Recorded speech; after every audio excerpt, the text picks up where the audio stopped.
Qué silencio hay en domingo, ¿verdad? Muy buenas noches, son las 19 horas en punto del domingo 12 de julio de 2020 y estamos en el Palacio Nacional de la Ciudad, en la Ciudad de México, el Palacio Nacional de México, y vamos a iniciar la conferencia de prensa diaria sobre COVID-19, la pandemia causada por el nuevo coronavirus SARS-CoV-2.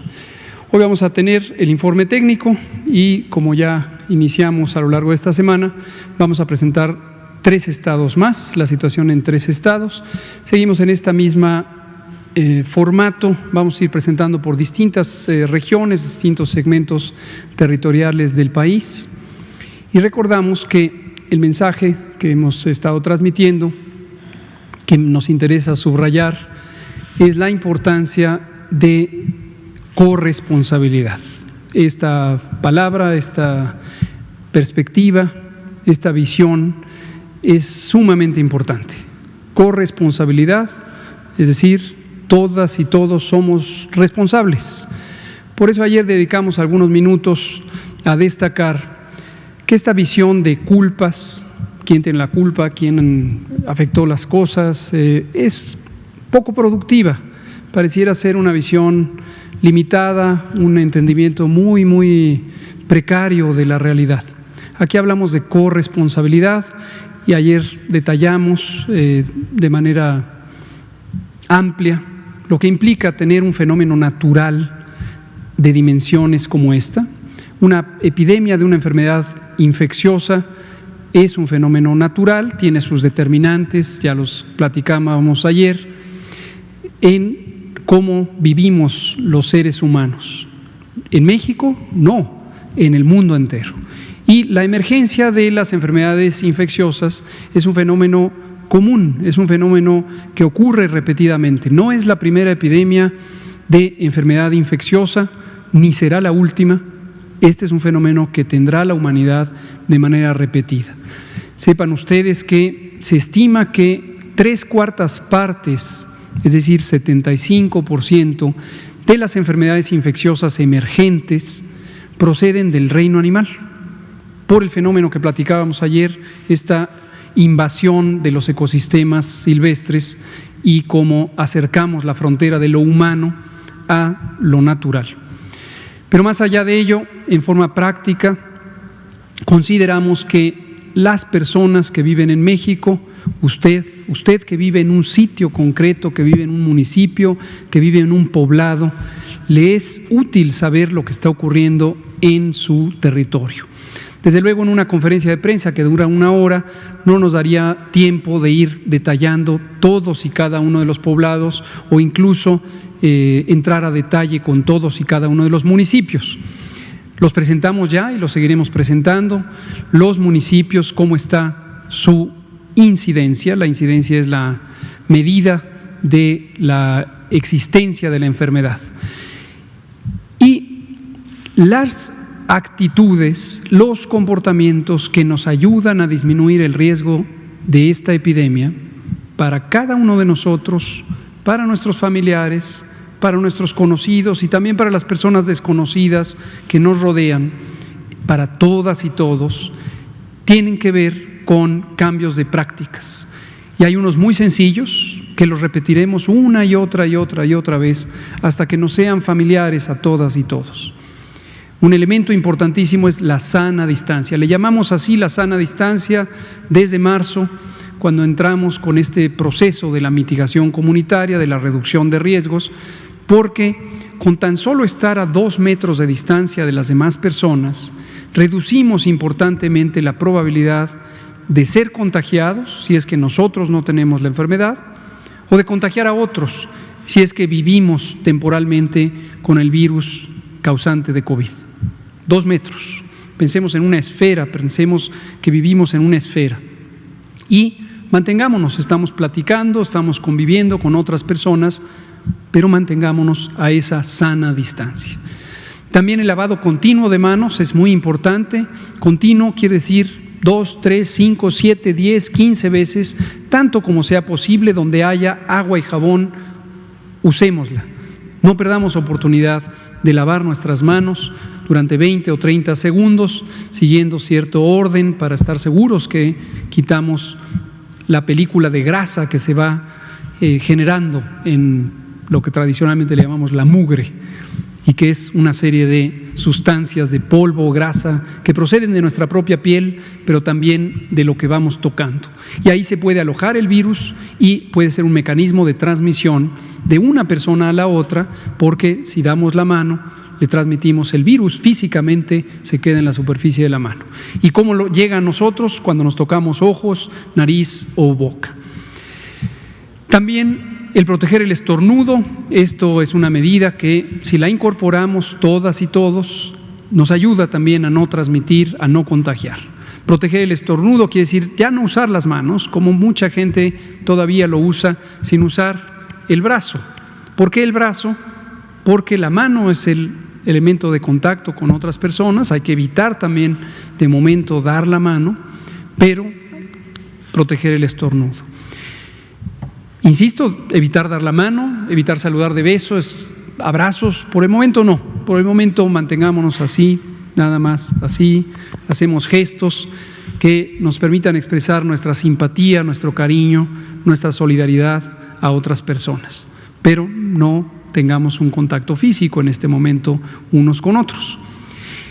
Y por supuesto, si presentamos síntomas, cualquier síntoma que pudiera ser sugerente de que tenemos una infección respiratoria, sepamos o no que se trata de COVID-19, mantengámonos en casa, con mayor razón mantengámonos en casa. Además de la recomendación general de no salir cuando no sea indispensable. Los síntomas de COVID-19, recordémoslo siempre: fiebre, tos, dolor de cabeza, dolor de garganta, son los más comunes. Puede haber otros: dolor de cuerpo, dolor de articulaciones, fatiga, diarrea incluso, pérdida del olfato, pérdida del gusto, que es temporal, eso se recupera. Y si presentamos uno o más de estos síntomas, tengamos la precaución, asumamos que tenemos la enfermedad. Asumamos y no pensemos que solo hasta que nos hagan una prueba de laboratorio es relevante la medida de protección. En el momento en que tengamos eso, asumamos que tenemos COVID y mantengámonos aislados de otras personas. En distintas partes del país existen los mecanismos de comunicación con el Sistema Nacional de Salud que nos permiten tener una evaluación, quizás sin necesidad de ir a las unidades médicas. Pero si usted es una persona que tiene 60 o más años de edad, o tiene diabetes, o tiene sobrepeso o bien obesidad, o tiene hipertensión, vive con hipertensión, o tiene alguna enfermedad maligna, cáncer, o utiliza medicamentos que disminuyen el sistema de defensas, el sistema inmune de su organismo, no se espere. Por favor, no se espere. Por favor, no se espere. Si usted tiene fiebre, tos, dolor de garganta, dolor de cabeza, piense que tiene COVID, pero por su edad, por sus enfermedades crónicas, tiene un riesgo importante, un riesgo alto de que se complique. Y cuando decimos no se espere es acuda a atención médica. Si usted es el familiar de una persona con esas características, ayúdele, convénzalo de que debe ir a una unidad médica para ser evaluado. ¿Por qué es tan importante esto? Porque COVID-19 es una enfermedad que en su gran mayoría, en 8 de cada 10 personas enfermas, se va a resolver espontáneamente, no se necesita medicina alguna, se va a resolver. Pero en 2 de cada 10, que son precisamente las personas de 60 o más años de edad o que tienen estas enfermedades crónicas, se puede complicar, y complicarse puede llevar a una enfermedad muy grave e incluso mortal. Por eso es importante que no se espere, porque en el primer día de enfermedad usted no va a tener la percepción, la sensación de que tiene una enfermedad grave. Va a pensar que es un catarro. Quizá en el segundo día, quizá también en el tercero. Pero alrededor del tercero, cuarto o quinto día es posible que el daño que COVID-19 le haya causado a los pulmones ya no le dé tiempo de recuperarse. Por eso es importante.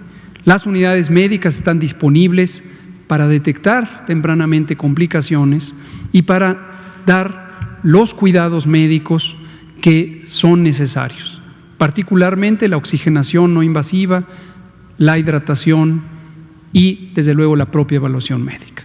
Ese es el mensaje que queremos transmitir en general, lo seguiremos transmitiendo. Por favor, difúndalo. Por favor, difúndalo. Si usted lo tiene claro, recorra a sus amistades, cuénteles esta experiencia, cuénteles esta visión. Esta es la información que en el mundo entero se conoce con una base científica y es la información que nos puede ayudar a salvar vidas. Difúndalo por favor, a 5 o a 10 amistades, en redes sociales, difúndalo. Ese es el mensaje que nos puede ayudar. Vamos a empezar con el informe técnico. Me voy a poner de pie y poner en silencio esto. Y vamos a ver la información sobre la situación en nuestro país y la situación en 3 estados de la República. Esta ya la vamos a empezar a quitar, nos sirve solamente para tener un recordatorio del tiempo transcurrido desde que empezó la epidemia. La epidemia empezó el 28 de febrero y desde el 13 de marzo, que está aquí, fue un viernes, decidimos que iniciábamos la actividad de mitigación. Cerramos las escuelas a partir del 23 de marzo e inició la Jornada Nacional de Sana Distancia. ¿Por qué no aquí mismo? Porque esta fue la semana de preparación, para que pudiera ser en una forma ordenada. Con la Jornada Nacional de Sana Distancia inició este proceso en donde hemos estado fuera del espacio público para mantenernos a sana distancia de manera masiva. Más de 80 millones de personas fuera del espacio público, lo que ha permitido reducir la cantidad de contagios que ocurren por día. Y eso nos ha permitido que no se saturen los hospitales. Y simultáneamente, que lo planeamos desde febrero, lo empezamos a ejecutar en marzo, empezamos a expandir la capacidad de los hospitales, primero en el número de camas que se destinaban a personas con infección respiratoria aguda grave, que es el síndrome clínico característico de COVID-19 grave, y desde abril empezamos a ampliar el número de hospitales. Empezamos con 645 hospitales COVID, hoy tenemos más de 910 hospitales designados y lo seguiremos ampliando conforme sea necesario. No todos son hospitales permanentes, desde luego no se puede construir tan rápido hospitales, en algunos casos han sido unidades temporales o se ha habilitado recintos que se dedican a otro tipo de actividades. Agradecimiento, por cierto, a toda la sociedad mexicana, porque esta expansión también ha permitido que recibamos a personas en cada lugar del país donde ha habido instalaciones que otros sectores de la población, por ejemplo los sectores privados, la filantropía, que han permitido esta expansión. Menciono de momento a la Fundación Teletón, que nos ha permitido usar sus instalaciones que están dedicadas a otras actividades, los centros de rehabilitación y que han sido utilizados para la hospitalización de personas, por mencionar solo algunos. Mayo, terminamos la Jornada Nacional de Sana Distancia el 31 de mayo y en junio seguimos. Recordar que cuando dijimos termina la jornada nacional, no implica en modo alguno que cambie el esquema de prevención, el esquema de mitigación. Lo que implica es que debido a que en cada entidad federativa la velocidad, la intensidad, el calendario en el que ocurre la epidemia de COVID-19 es diferente, resultó mucho más adecuado que cada estado tuviera el control directo de las actividades de mitigación. Y por eso instauramos un sistema de semaforización. Hay un solo semáforo nacional que permite a cada entidad federativa, a cada gobierno estatal, que son las autoridades sanitarias de los estados, tomar decisiones informadas a partir de un método único, consistente de evaluación del riesgo de transmisión de COVID-19. La siguiente, por favor.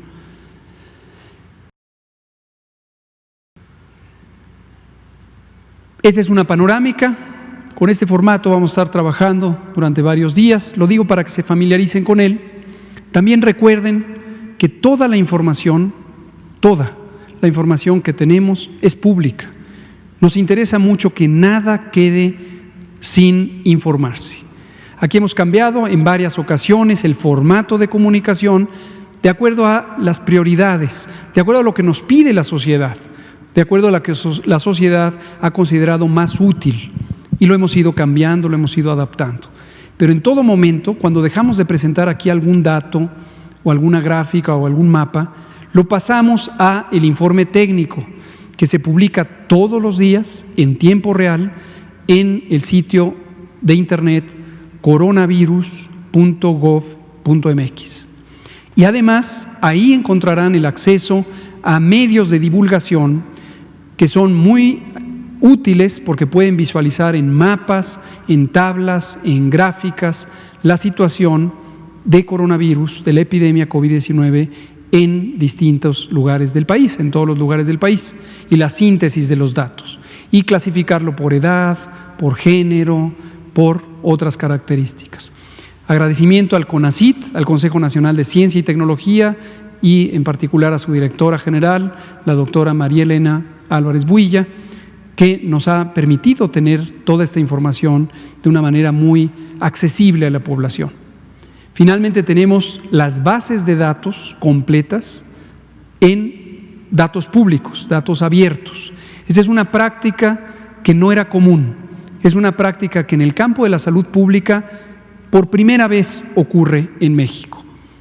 Y eso para nosotros es sumamente importante porque queremos que todas aquellas comunidades, mayormente profesionales, ya sea académicas o de otro tipo, que quisieran contribuir con el análisis de información, que cuentan con las herramientas, las capacidades, el conocimiento para generar análisis e interpretación de los datos, lo hagan y lo pongan también deseablemente al conocimiento público.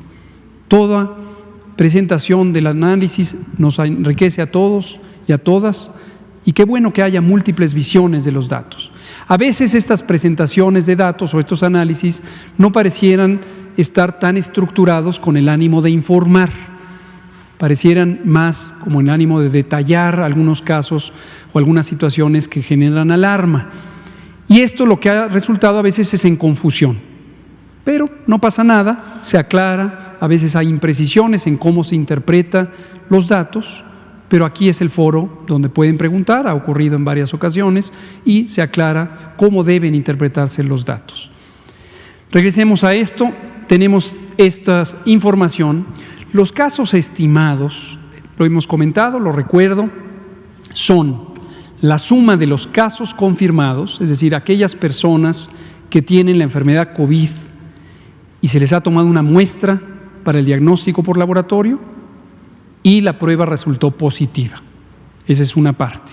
A eso le sumamos el número de personas que tienen la enfermedad COVID, que aún no sale el resultado del laboratorio, pero que consideramos que una proporción, un porcentaje de ellas va a resultar positiva. ¿Cómo sabemos que ese porcentaje es el correcto? Porque cada semana, en cada entidad federativa, calculamos qué porcentaje de las personas confirmadas resultaron así entre el total de personas a quienes se les tomó pruebas. Entonces multiplicamos ese porcentaje por el número de personas que aguardan todavía el resultado del laboratorio y la sumamos. Ese es un dato que nos lleva a esta suma, que son los casos estimados. En su momento esta suma puede ser mayor a los casos ya confirmados. En la mayoría de los países se usa solo el dato de casos confirmados o de pruebas positivas. Nosotros preferimos tener el dato más amplio de quienes van a resultar positivas. Eso a veces puede dar una apreciación de que entonces hay más casos. No, solamente es aquellos que anticipamos pueden resultar positivos. ¿Por qué lo hacemos? Porque queremos tener la medida más sensible de lo que podría ocurrir para poder reaccionar correctamente. Casos estimados, 335.922 hasta el momento. Y aquí tenemos un desglose, que lo vamos a comentar en la gráfica. Personas que resultaron negativas de la prueba, personas que están en condición de sospechosas, aguardando el resultado de la prueba, y el porcentaje correspondiente es el que se suma aquí, de las que van a resultar positivas, y finalmente las que netamente o directamente resultaron confirmadas hasta el momento, casi 300,000. Veámoslo en la gráfica. Todo esto es el panorama nacional. Recuerden que pasamos ya a presentarlo de manera semanal, dada la prolongada existencia de la epidemia, y lo podemos ver en azul los casos que han resultado negativos, en amarillo los casos que son todavía sospechosos y en café las que son ya confirmadas. Y finalmente en la línea verde los estimados, y suele ser que donde hay todavía una proporción de personas aguardando el resultado del laboratorio, los estimados son menos que los confirmados son menos que los estimados. Donde ya hay pocos o ningún resultado esperando ser emitido, los confirmados y los estimados convergen, son los mismos. Y eso irá pasando conforme transcurren las semanas. Vamos a pasar a la siguiente diapositiva.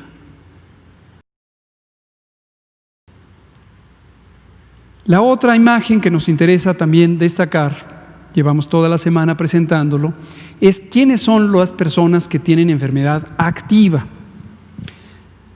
Un artefacto de la información, un elemento que lleva a confusiones, cuando tenemos una enfermedad de corta duración, es estar persiguiendo la cuenta de casos. Esto parece ser algo en que el modelo de comunicación de la mayoría de los medios de información, no solo en México, sino en el mundo, tienen cierta afición, estar contando. Cada vez va a haber más casos, no hay duda. Si lo vemos como la historia acumulada de la epidemia, cada vez va a haber más casos. Por eso el otro día uno de los colegas decía, cifra récords. Todos los días va a haber una cifra récord. Mañana va a ser más alta que hoy. Los casos acumulados.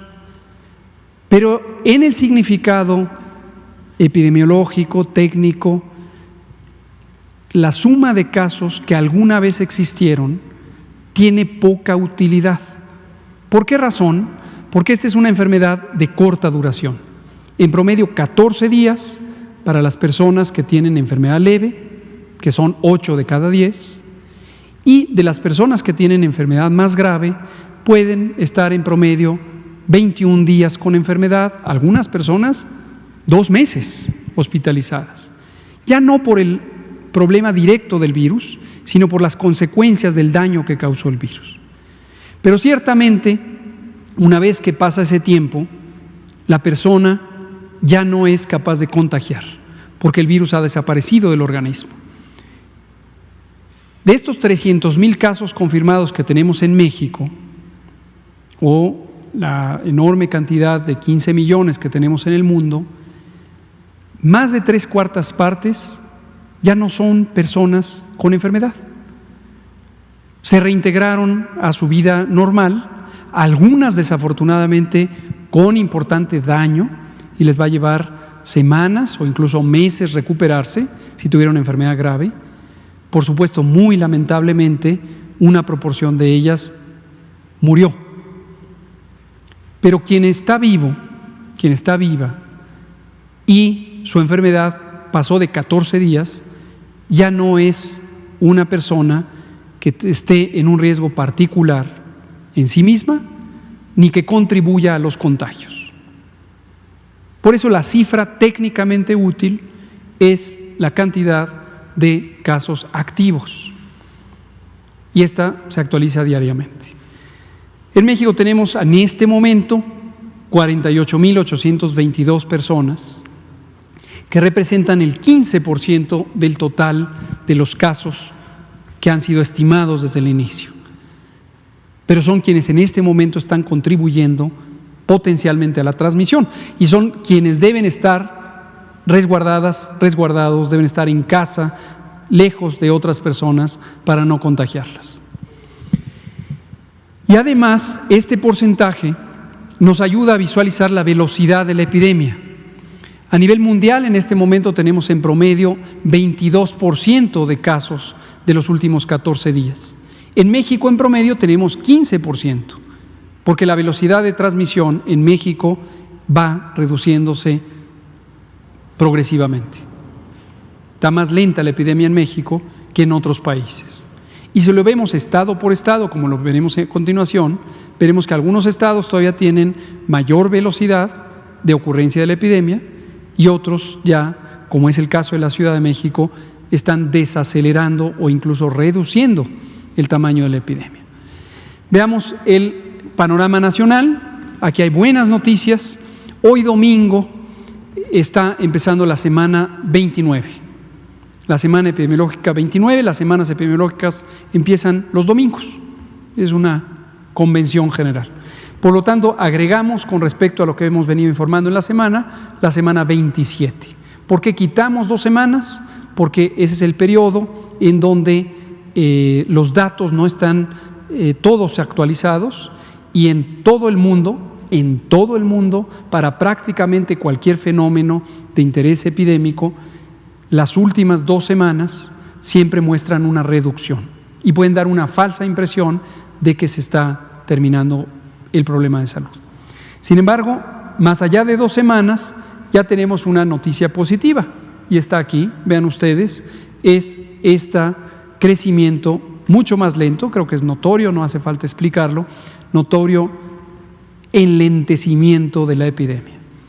Tuvimos apenas entre la semana 26 y la semana 27 un incremento de 1% en el número de casos estimados.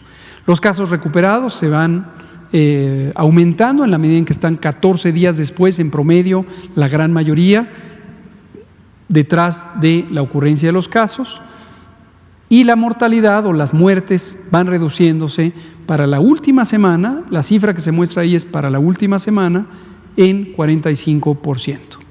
La siguiente, por favor. Vamos más a prisa. Estas otras 2 gráficas nos ayudan, las hemos estado presentando también toda la semana, las actualizamos con el dato de la semana más reciente. Estas sí son por día.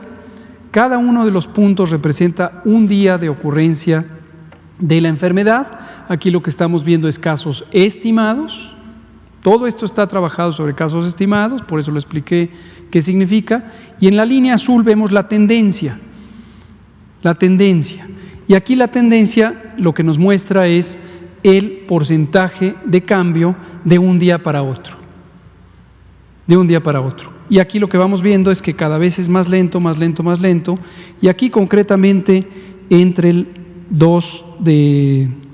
en estos últimos 2 días, entre el 6 y 7 de julio, tuvimos 1.3%. También quitamos la semana más reciente por la razón ya explicada. La siguiente. Y en la mortalidad, lo mismo.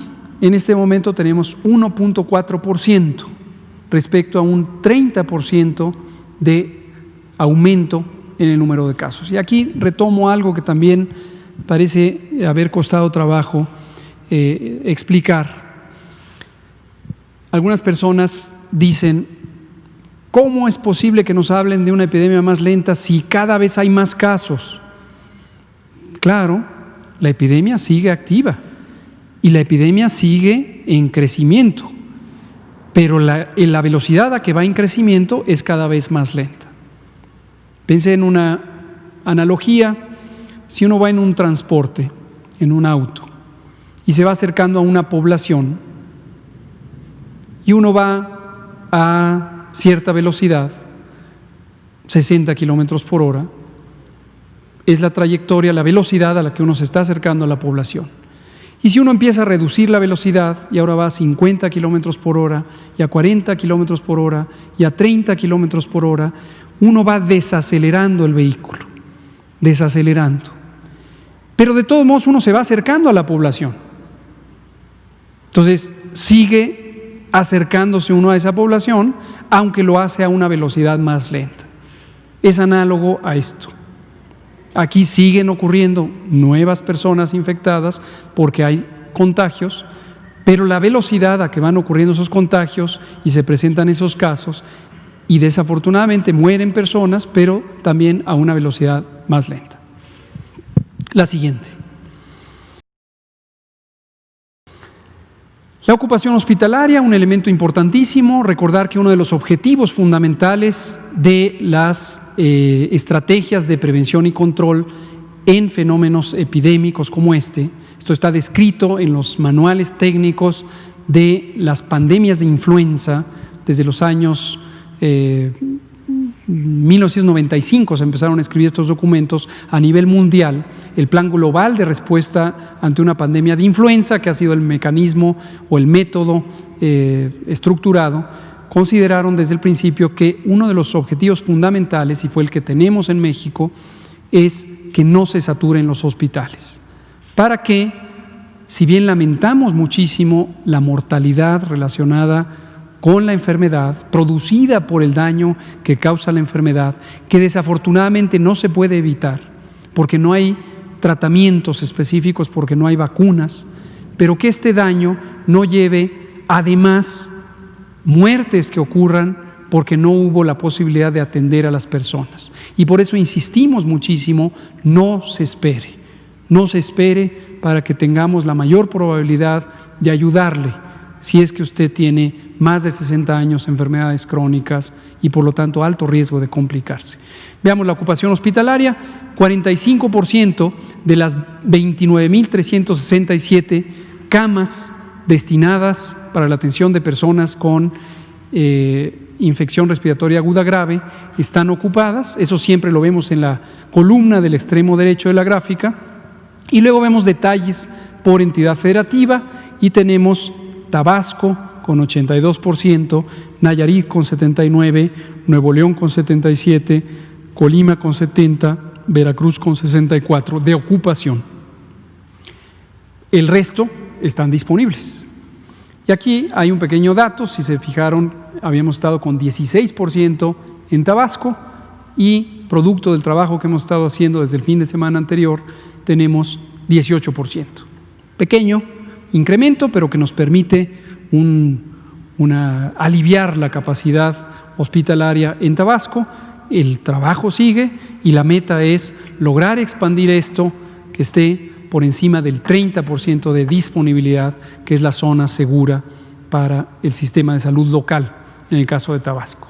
Y un trabajo análogo estamos haciendo de apoyo a las entidades federativas, todas apoyamos a todas las entidades federativas porque tenemos un comando del gobierno de México en el que participan múltiples instituciones de salud y fuera del sistema de salud y hacemos sinergia con el buen trabajo que hacen las entidades federativas. La siguiente. En camas destinadas a personas críticamente enfermas, que les llamamos camas con ventilador, recordar que no es solo tener el ventilador mecánico, es tener el personal especializado, los protocolos, los monitores, los insumos, y todo eso es lo que nos permite decir que hay una cama con ventilador. 39% de las 9.327 que han sido destinadas están en este momento ocupadas, y si lo vemos por entidad federativa, Tabasco, Baja California, Nuevo León, Estado de México, Puebla, Sinaloa, Ciudad de México con 50% de ocupación, son las que han estado más ocupadas. Mismo proceso de expansión según se va necesitando. La siguiente, por favor. Vamos a ver ahora la panorámica de 3 entidades federativas y vamos a comentar lo que implica que podríamos tener en estos casos. Hoy nos vamos a la región noroeste del país, incluyendo Baja California Sur. Ya presentamos Baja California anteriormente, ahora es Baja California Sur. Sus casos estimados, mismo método, mismo concepto, 2.600, y son negativos 4.099, sospechosos en este momento 438 y confirmados 2.415. La diapositiva tiene el mismo sentido, destacamos algunos elementos. En la semana 13-14 tuvimos repunte inicial o un pico inicial de la epidemia, tuvo un descenso, lo cual fue positivo, luego una transmisión muy lenta y desde la semana 20 ha tenido un incremento progresivo. Este incremento es parte de lo que estaba contemplado, de lo que las predicciones o proyecciones matemáticas nos habían dicho que ocurriría, es simplemente que está en la fase epidémica por la que ya han pasado otras entidades federativas. Y aquí el llamado es a las personas en Baja California Sur mantener atención a las medidas de precaución.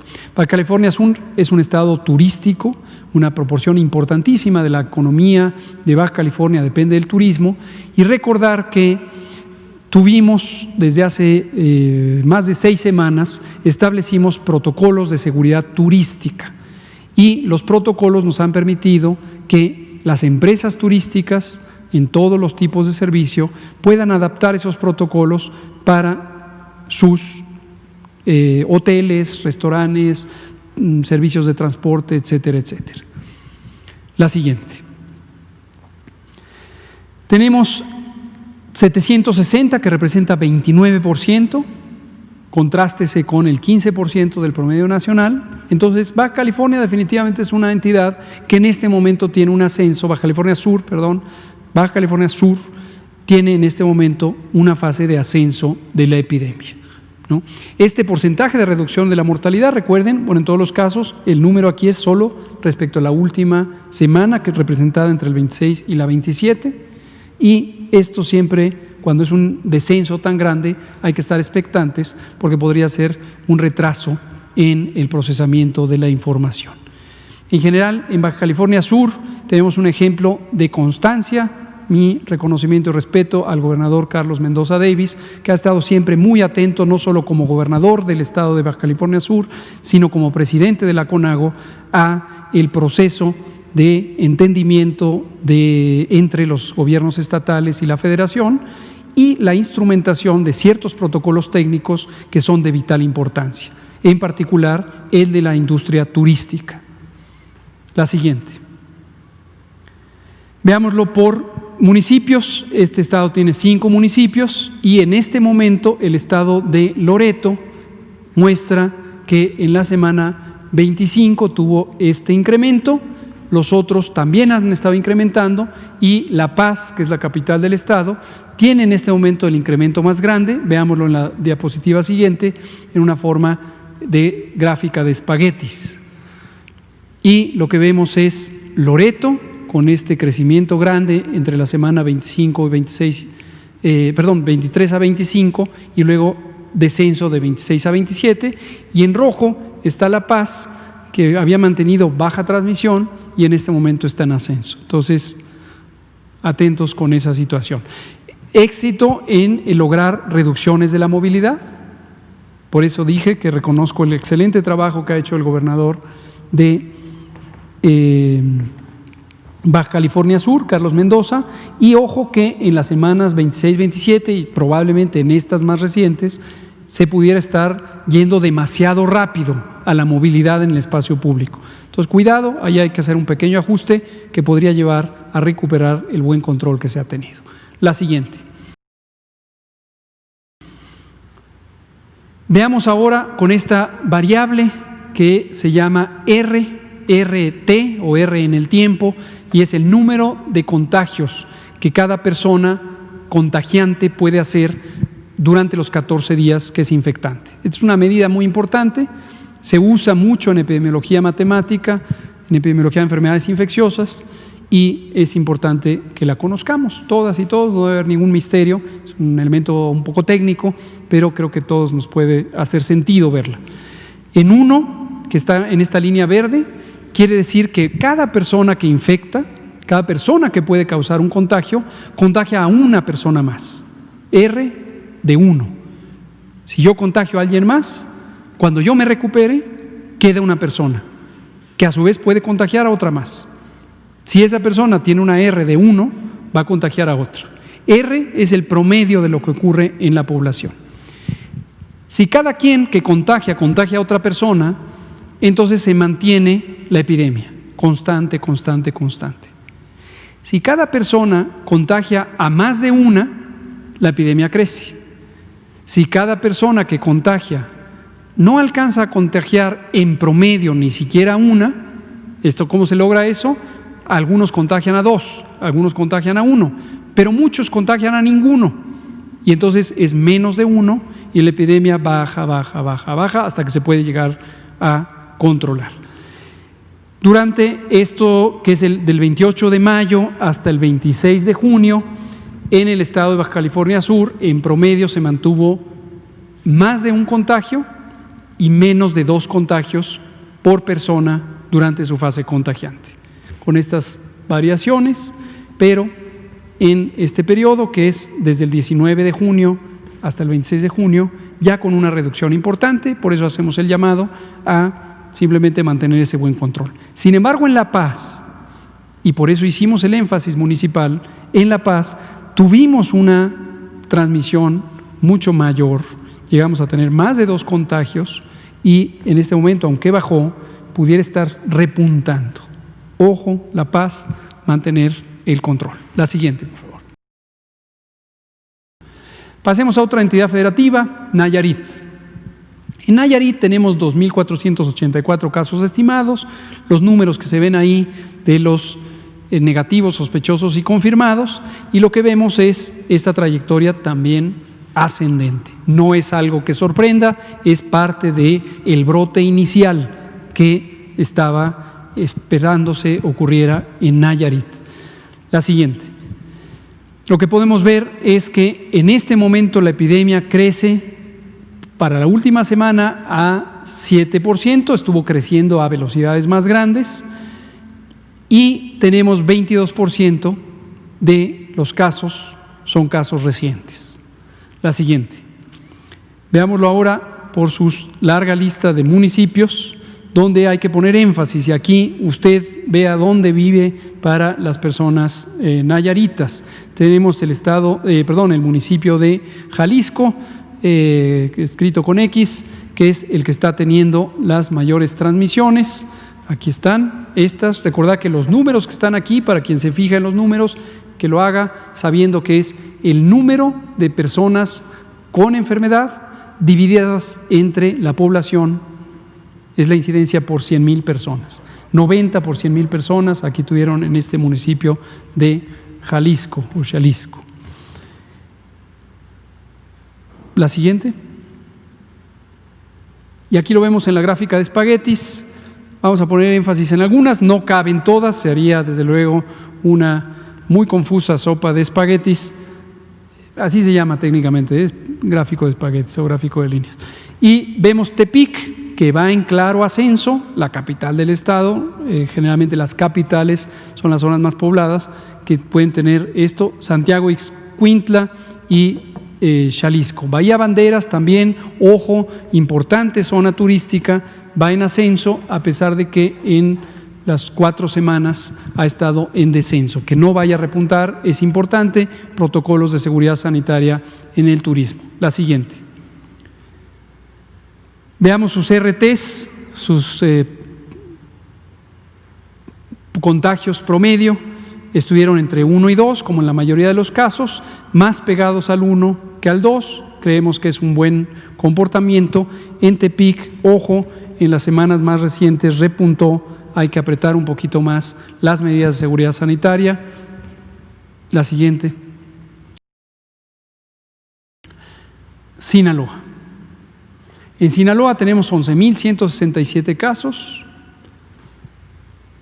Aquí están sus respectivos negativos, sospechosos, confirmados, y lo relevante para entender el fenómeno es la gráfica, la tendencia. Y veamos cómo subió, y desde la semana 23 empezó a bajar.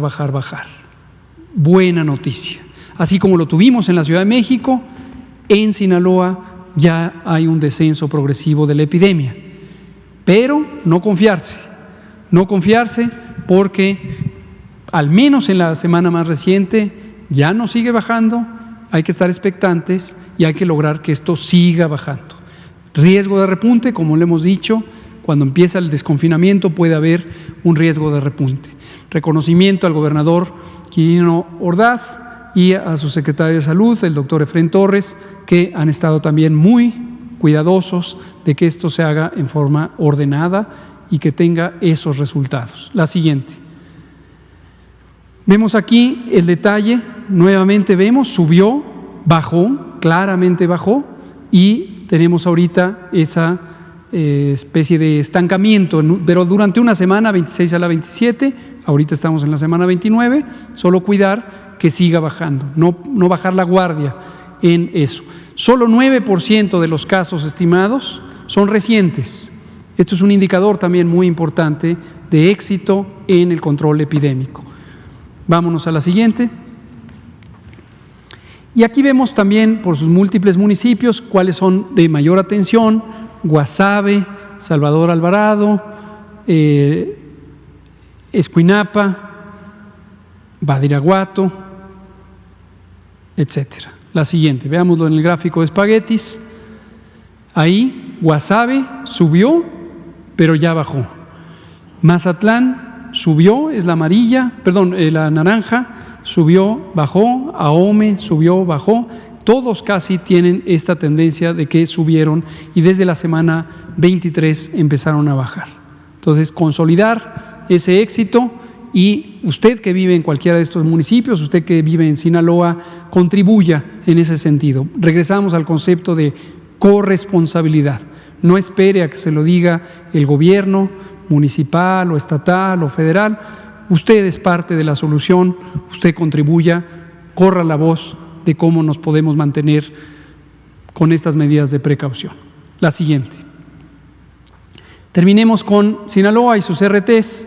Vean ustedes cómo todo esto tiene coherencia, donde vemos que disminuyen los contagios, que es esto, número promedio de contagios por cada persona infectante, también posteriormente disminuye la epidemia. Aquí lo vemos, el conjunto de Sinaloa, desde el 16 de hecho, de junio, descenso, y ya están por debajo de 1. Por lo tanto, resulta en una reducción de la epidemia. En Mazatlán lo lograron desde varios días atrás, esto es el 10 de junio, se mantuvieron muy cercanos o debajo de 1 y han logrado éxito. Y en Culiacán, la capital, lo mismo, hubo un periodo de dificultades porque estuvo por arriba de 1, más o menos en 1.3, pero ya tienen desde el 20 de junio constantemente por debajo. Creo que esta es la última, todavía hay una más, por favor. La animación. Veamos la animación de la región.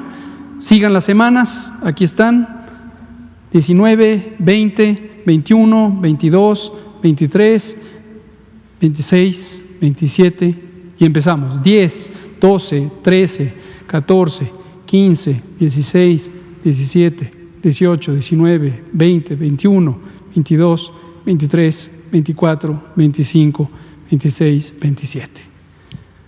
¿Por qué nos interesa mostrar esto? Para que también nos familiaricemos con cómo es el patrón de dispersión. Si solo nos enfocáramos a los datos de casos acumulados, perdemos esta noción de cómo esto va cambiando en el tiempo. Y en donde hay éxito, vamos viendo cómo hay después reducciones. Fíjense ustedes en Sinaloa y vean cómo ocurre en todos los lugares, pero en Sinaloa, ahí empieza, 10.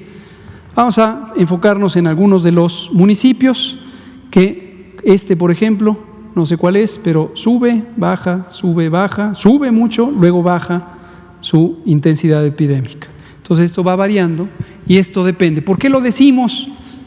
Porque puede bajar.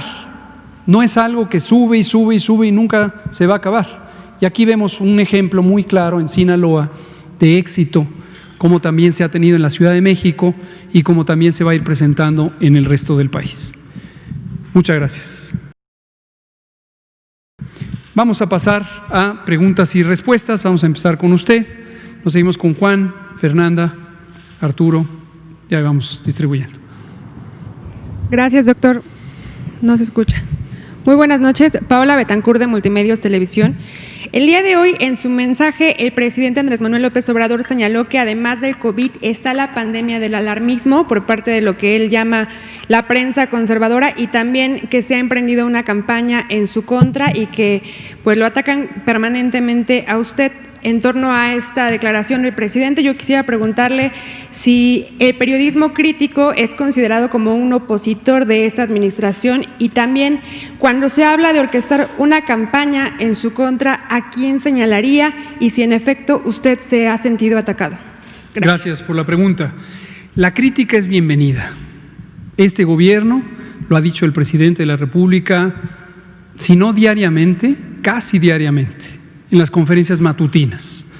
Ha dicho que es importante la pluralidad, ha dicho que es importante, obviamente, la libertad de prensa, la libertad de expresión que existe en México, garantizada desde hace muchos años por la Constitución, pero posiblemente como nunca convertida en una realidad en esta administración, es algo que nos gusta dejar en claro que es muy positivo. El presidente, como titular del Poder Ejecutivo, y los y las funcionarias que le acompañamos en nuestras distintas responsabilidades, nos sentimos muy orgullosos de esa visión, una visión de apertura, de libertad, de pluralidad. Como lo dije hace unos minutos, en la esfera técnica, que es la que a mí me corresponde en el campo de la salud, nos sentimos muy satisfechos de poner toda la información, los datos públicos abiertos. Nunca, esto se puede documentar, nunca en la salud pública en México se habían puesto a disposición las bases de datos completas, obviamente sin identificadores personales, para que las explote quien quiera, en México o en el mundo. Y ha ocurrido en el tema de la pandemia de COVID que alguien hace un análisis o no lo hace y critica. Bienvenida la crítica. Lo cierto es que yo mismo lo he dicho, desde luego me sumo al planteamiento que hoy hizo el señor presidente. Consideramos desafortunado que las personas involucradas en los medios de comunicación, cualquiera que éste sea, en lugar de optar ante un fenómeno que representa una amenaza mundial y desde luego para el país, en lugar de optar por la unidad, en lugar de optar por facilitarle a la población, no al gobierno, a la población, al pueblo, a usted, facilitarle elementos de información que le ayuden a tomar decisiones en favor de su salud y la de su familia y la de su comunidad y la de todo México. En lugar de eso, es muy claro que hay medios que mantienen una agenda política, una agenda de confrontación y hacen llamados o hacen expresiones que si uno confronta con la realidad, pues se da cuenta que es una distorsión. Este fenómeno, que en la materia de salud pública se le llama infodemia, va más allá de la salud pública, pero la Organización Mundial de la Salud hizo un planteamiento hace algunos meses, ustedes lo saben, sobre esta infodemia como una epidemia de desinformación, de distorsión, de distracción. Y pongo un ejemplo muy cercano. Llevo 72 horas hablando de corresponsabilidad. Quienes están aquí lo saben, quienes están allá lo saben, y me habrán oído decir corresponsabilidad. El viernes lo dije con mucho énfasis, porque me interesaba, nos interesa, que no perdamos la atención a la necesidad de actuar, porque el riesgo no es para mí, ni para el presidente, ni para el gobierno. El riesgo de que repunte la epidemia es para todas y todos ustedes. Y la solución depende de la contribución corresponsable. Corresponsable es la responsabilidad compartida, la responsabilidad de muchos. Y destaqué de una manera sistemática la corresponsabilidad de los municipios, la autoridad municipal, de los estados, del gobierno federal, de la población, del sector público, social y privado. Lo destaqué así. ¿Qué vimos en las primeras planas del día siguiente? Culpa a los estados. Quien quiera que vea esta conferencia o vea los videos que están almacenados, guardados y que están a completa disposición pública, puede, si le interesa, ver la primera plana de varios de los medios de circulación nacional, donde dice culpa a los estados. López-Gatell culpa a los estados, ¿no? Se lava las manos, les echa la culpa. Vean la conferencia, vean qué dije. Al día siguiente, sábado, traje un mensaje, ya habiendo hecho el énfasis en el sentido de la alerta de que respondamos ya, todas y todos. Reconocí el desempeño de los 32 estados y comenté la importancia de mantener la unidad, que lo reitero, ante una situación así, ante una amenaza para un país y no se diga para el mundo, la unidad es lo que se necesita. La desunión, la confrontación artificial es un distractor que estorba, le perjudica a usted que haya alguien que está instigando y que está metiendo confusión. ¿Qué vimos en las primeras planas de hoy que relatan lo que ocurrió ayer sábado? Recula López-Gatell. No reculo ni culpo, digo corresponsabilidad. Hoy hubo un diario de circulación nacional que me gustó mucho porque dice exactamente lo que aquí ocurrió. Si usted tiene tiempo, tiene curiosidad, agarre las primeras planas y vea lo que aquí se dijo y vea culpa, y luego vea se arrepiente y vea lo que se dijo aquí, y es corresponsabilidad. Entonces, ese es el mensaje del señor presidente, la unidad nacional. Como dijo el presidente. He dicho aquí muchas veces, yo soy irrelevante, yo cumplo una función, mi función está mandatada por la ley, por lo que corresponde al sector salud, desde el derecho a la protección de la salud, que es una garantía constitucional, afortunadamente en México, desde 1984, la Ley General de Salud, la Ley Orgánica de la Administración Pública Federal, el Reglamento Interior de la Secretaría de Salud, donde en el artículo 10 se especifica cuáles son las responsabilidades de la persona titular de la Subsecretaría de Prevención y Promoción de la Salud. Yo soy irrelevante, en realidad sí se trata de este fenómeno de la infodemia, este fenómeno del ataque, generar confusión, generar intriga, generar confrontación, no es hacia mí, es hacia todos ustedes. Muchas gracias. Juan Hernández. Gracias. Buenas noches, doctor. Sería una. ¿Asumirá usted la responsabilidad histórica que responde por la coordinación de las acciones del Gobierno de México en el manejo de la pandemia en nuestro país? Gracias, Juan, por la pregunta. Tiene que ver con lo que relatábamos aquí. Las atribuciones que se establecen en las leyes o en los reglamentos para las personas funcionarias públicas son el mandato. Cualquier persona, como ciudadana, como ciudadano, es libre de hacer, pues en general, cualquier cosa, excepto lo que desde luego está prohibido por la ley. Hay cosas que afortunadamente están en su mayoría compartidas en el sentido común, como no hacerle daño a nadie más, ¿no? Pero también las propias leyes contemplan los límites de la actuación de cada persona que implican el respetar a otras personas. Eso para cualquiera de nosotros como ciudadana o como ciudadano. Quienes ejercemos un cargo o tenemos un encargo como funcionarios o funcionarias públicas, tenemos claramente especificado no solo lo que debemos hacer, sino lo que podemos hacer. Y nosotros nos seguimos por esa guía. La estructura es amplia, insisto, en un país como México, pero es semejante en muchos otros.